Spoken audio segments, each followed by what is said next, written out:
Assalamualaikum warahmatullahi wabarakatuh. Pada video kali ini, saya akan membahas materi atau submateri mengenai volume bangun ruang untuk kelas 7 dari kurikulum Merdeka. Apa sih yang dinamakan volume bangun ruang itu? Volume bangun ruang itu adalah banyaknya isi ruang yang digunakan oleh suatu bangun ruang dan disimbolkan dengan huruf V.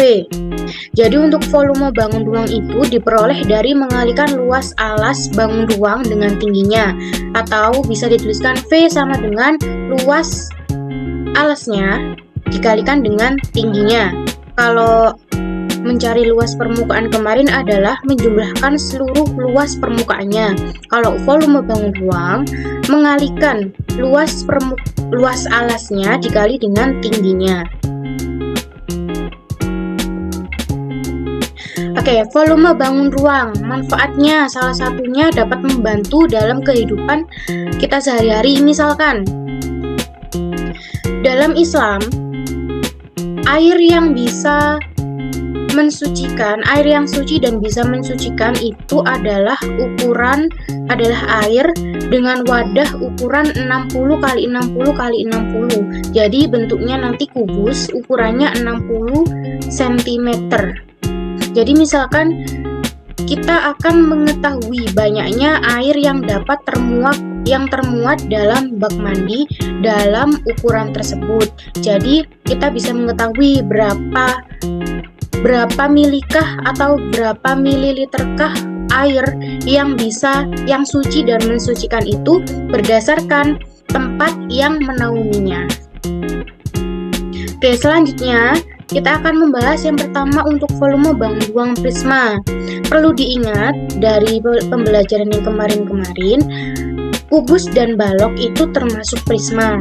Tabung itu bisa dikatakan prisma karena ciri-ciri yang sama itu ada tinggi dan juga kedua sisi alasnya atau sisi alas yang bawah sama yang atas itu ukurannya sama dan sejajar.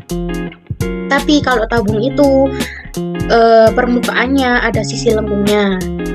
Oke, kita kembali ke prisma.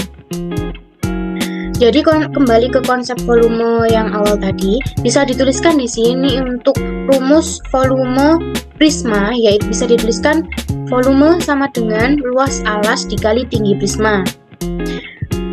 Bisa dikerucutkan lagi atau bisa diperkhususkan lagi untuk volume balok itu luas alasnya kan berbentuk, misalnya luas alas balok itu berbentuk persegi panjang, berarti kan P kali L, terus dikalikan dengan tingginya, berarti bisa dituliskan volume balok sama dengan panjang kali lebar kali tingginya. Kalau volume kubus, karena ukurannya itu sama semua, antara panjang, lebar, atau tingginya itu sama, maka bisa dikatakan atau bisa dituliskan S atau rusuknya akan dikalikan 3, atau bisa dituliskan S pangkat 3 atau S kubik.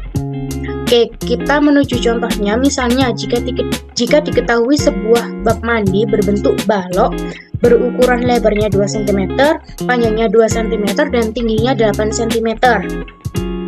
Maka berapakah volume air yang dapat termuat dalam bak mandi tersebut? Oke, kita cermati dulu. Jadi bak mandinya itu berbentuk balok. Jadi langsung bisa kita gunakan volume balok panjang kali lebar kali tinggi. Kita langsung masukkan lebarnya 2, panjangnya 2, tingginya 8. Jadi volume bak mandi yang berbentuk balok yang berukuran lebar 2 cm, panjang 2 cm, dan tingginya 8 cm adalah 36 cm kubik atau cm pangkat 3. Selanjutnya kita menuju ke bangun ruang tabung. Untuk konsep dari rumus volumenya sendiri masih sama, yaitu luas alas dikali tinggi tabung. Mungkin kita kerucutkan langsung saja di contoh soalnya. Misalnya jika diketahui sebuah ember berbentuk silinder itu tabung ya, dengan R atau jari-jari 14 cm dan tingginya 10 cm, maka berapakah volume air yang dapat termuat dalam ember tersebut? Oke, langsung saja untuk luas alasnya berbentuk lingkaran, maka kita tuliskan luas lingkaran itu pi kali R kuadrat. Langsung kita tuliskan karena R-nya di sini adalah 14 itu bisa dibagi 7, maka pi-nya kita memakai 22/7 dikalikan jari-jarinya 14 kuadrat, bisa dituliskan 14 kali 14 dikalikan tingginya 10. Oke, lanjut. Kita kalikan dulu 14 kuadratnya, dihitung dulu.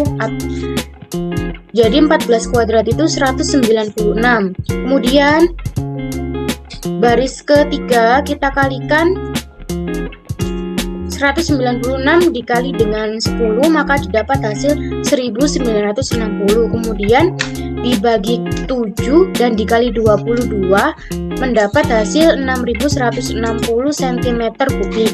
Jadi volume ember yang berbentuk silinder sebesar 6160 cm3 atau cm pangkat 3.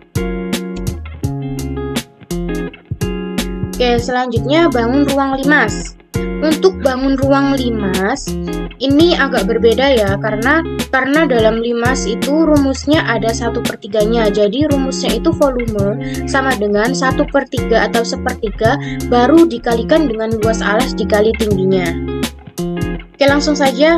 Contoh soalnya, jika diketahui sebuah pembungkus Nagasari berbentuk limas segi 4 dengan rusuk alasnya 2 cm sedangkan tinggi limas adalah 8 cm, maka berapakah volume bahan mentah Nagasari yang dapat termuat di dalamnya? Jadi kita akan menentukan volume dari limas segi 4-nya.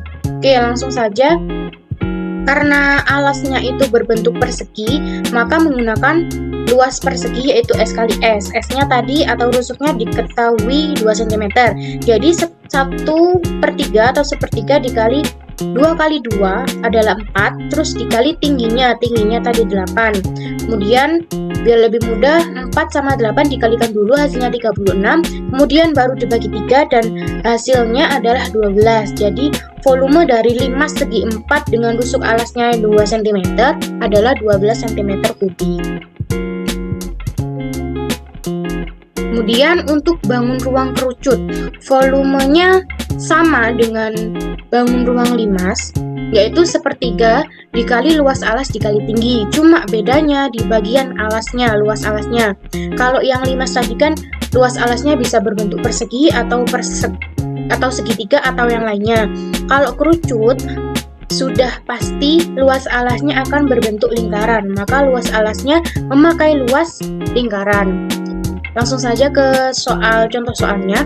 Jika diketahui sebuah bungkus makanan Indian food berbentuk kerucut dengan jari-jari alasnya 6 cm dan tinggi kerucut adalah 8 cm, maka berapakah makanan berupa seperti tepung yang dapat tertampung di dalamnya?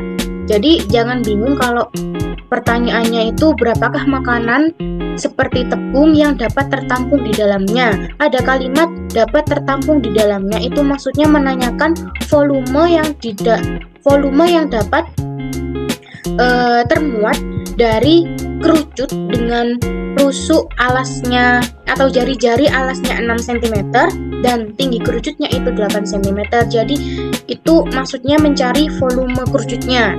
Oke, langsung saja 1/3-nya kita tuliskan, kemudian luas alasnya menggunakan pi kali R kuadrat. Karena jari-jarinya itu 6 itu kalau dibagikan 7 itu menjadi desimal, maka pi-nya kita pakai 3,14 terus dikali jari-jarinya 6, kita kalikan 6 lagi karena R kuadrat, kemudian dikalikan dengan tingginya. Kita kalikan dulu 6 kali 6 kali 8-nya mendapat 288. Sebenarnya menghitungnya terserah ya, yang penting kalau perkalian itu dari mana saja boleh, tapi kalau bertemu perkalian sama penjumlahan maka harus dikalikan dulu baru dijumlahkan dan sebagainya. Oke, lanjut untuk di baris kedua, 288 dikalikan dengan 3,14 hasilnya 904,32. Kemudian yang baris terakhir itu dibagi 3 hasilnya 301,44 cm3. Jadi volume kerucut dengan alas lingkaran dengan jari-jari 6 cm dan tinggi kerucutnya 8 cm adalah 301,44 cm kubik. Kemudian yang terakhir ada bangun ruang bola. Kalau tadi limas sama kerucut kan ada 1/3. Kalau bola kita pakai 4/3. Jadi volume bola itu 4/3 dikali pi r kubik. Kalau kerucut tadi kan pakai lingkaran, jadi pi r kuadrat. Kalau bola, awas jangan sampai keliru. Jadi kalau bola 4/3 dikali pi r kubik atau pi r-nya pangkat 3. Awas jangan sampai keliru pangkat 2. Langsung saja ke contoh soal. Jika diketahui sebuah wadah susu bubuk berbentuk itu maksudnya bola ya, bukan lingkaran, dengan jari-jari bolanya 14 cm, maka berapa susu bubuk yang dapat termuat dalam wadah tersebut? Jadi ini maksudnya kita menghitung volumenya. Oke, langsung saja pakai rumusnya. 4/3 kita tuliskan. Pi-nya kita pakai 22/7 karena jari-jarinya 14 ya. Kita tuliskan 14 kali 14 kali 14 lagi atau 14 pangkat 3. 14 pangkat 3 itu 2744. Kemudian kita kalikan dibagi 7, kemudian dikali 2/2, 22. Hasilnya 8.624, kemudian dikalikan dengan 4/3, hasilnya 11.498,7 cm kubik. Jadi volume wadah susu bubuk yang berbentuk bola tadi dengan jari-jarinya 14 cm, volumenya adalah 11.498,7 cm kubik. Oke, sampai sini penjelasan dari submateri volume bangun ruang. Jika ada yang ditanyakan atau kurang jelas, bisa ditanyakan di kolom komentar atau bisa ditanyakan waktu kita berjumpa di kelas atau di suatu tempat. Atau boleh menghubungi nomor yang tertera di bawah. Terima kasih, mohon maaf kalau ada kekurangan. Wassalamualaikum warahmatullahi wabarakatuh.